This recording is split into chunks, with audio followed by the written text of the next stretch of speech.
BodyBags, where horror lies.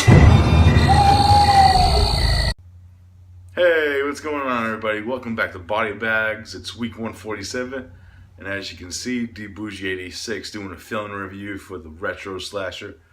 He had prior engagements with work that he couldn't make it in time to do a review for you guys.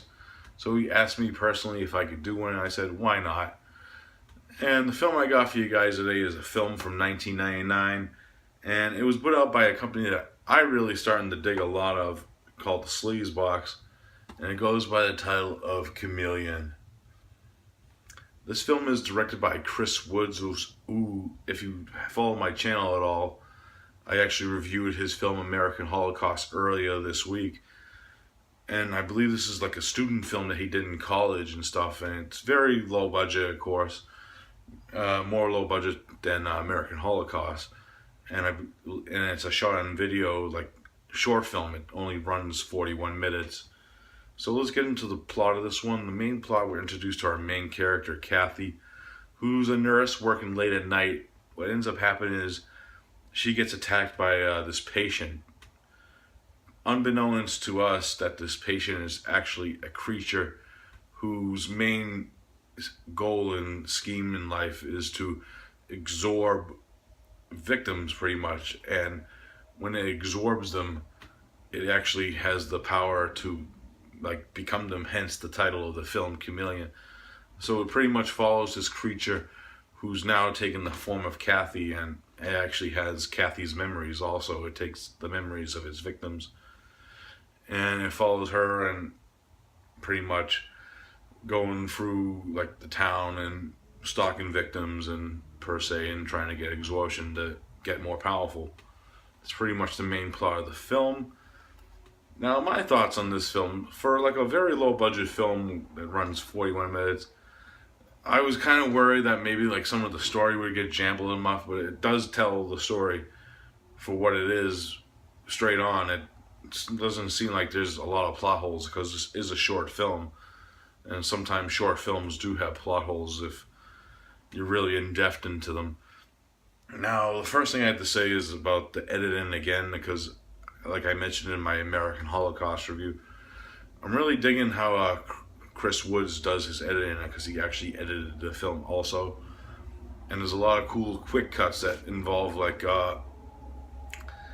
the transformation scenes per se, because there's like one scene like when a character opens a door and it becomes a different character when they go into the room. Really cool glimpses of that. And another thing I really dug was the color schemes. There's a lot of like tinges, if you may add, to this film. He uses a lot of like reds and greens and blues throughout the film. Kind of gives you like a Neo Giallo type style of an SOV film in a way. Now, the acting for the most part is pretty good, because it is a low budget student film. You gotta think like maybe this is, you're not going into this like Oscar winning acting, of course, but the acting for the most part is pretty solid for the type of film it is. I actually think the director actually stars in the film himself. I think he plays one of the victims, I believe, if I was reading that right.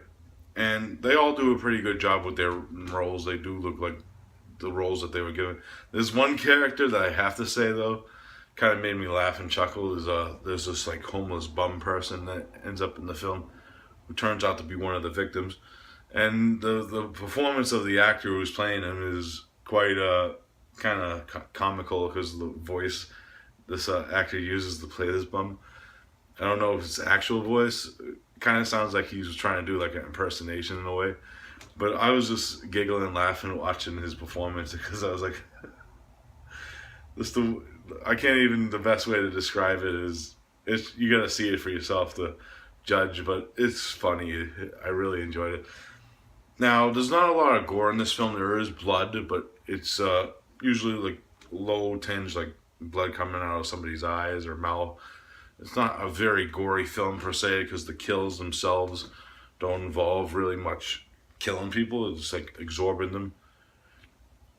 And I wish there was more gore, because I'm used to like a lot of films with gore lately. It's just the way my habit of my film viewing style. But it does have some great shots in it and shit. There's some cool like montage shot where like this punk rock music starts playing, and the main character is walking with like this trench coat out of the hospital, and I really like that because I'm a big fan of like underground punk rock and rock in general, and it's a really cool scene because it's like in kind of sort of like slow motion, kind of like a very like stylized like montage sequence right there. Yeah, I really did dig this. My only gripe with the film, maybe because of its length, I wish it was maybe a little longer, but I understand the budgetary systems of doing like student films because I've done them myself. Not even more like less budget than this film probably had because it was high school, but it is a really cool film, and for the effort and the work that everyone put in it.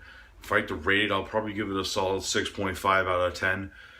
If you're interested in like shot and video style filmmaking with some cool like tinges and stuff, I say check this out. It's a really cool like interesting story about like this science fiction slash tinge like creature that has a different type of form. Really cool stuff. 6.5 out of 10 for Chameleon. Check it out. Alright guys, that's all I got for this review today. I'll be back tomorrow with another review for you guys, and stay tuned because it's gonna be a blast and it's an awesome film. So I'll see you then. Peace out.